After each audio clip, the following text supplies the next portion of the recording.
Botswana's Commissioner of Prisons and Rehabilitation, Silas Motlalehosi, said since the prison service was transferred to Botswana from British administration in 1974, this was done without the required change in legislation.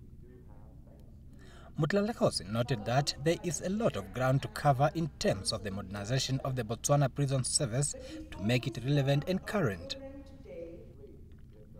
The Botswana Prisons Chief further observed that human resource capacity and development was another challenge, as the ratio of convicted prisoners and that of prison officials does not tally.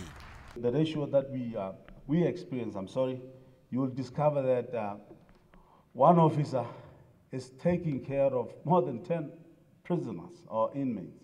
And this alone brings a very different perspective. Who's guarding who? That's the question that I always ask myself. We continue to see massive numbers of inmates in our installations.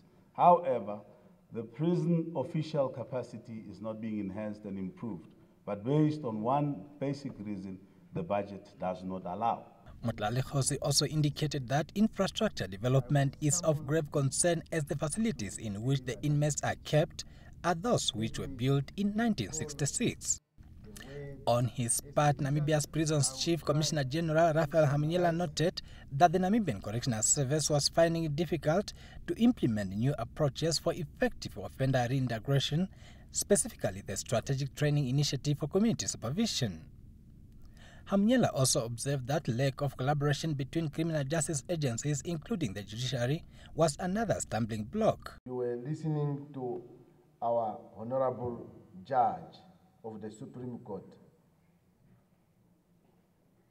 Judge Mainga, and you heard what he said, that as judiciary, they do not care whether we do not have space to keep the sentenced or the offenders or the inmates.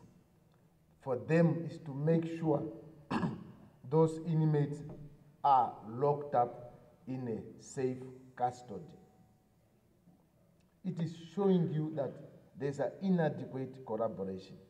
In South Africa, the Department of Correctional Service efforts of placing offenders on the community correction system is proving to be impossible, as communities are reluctant to accept offenders into their society.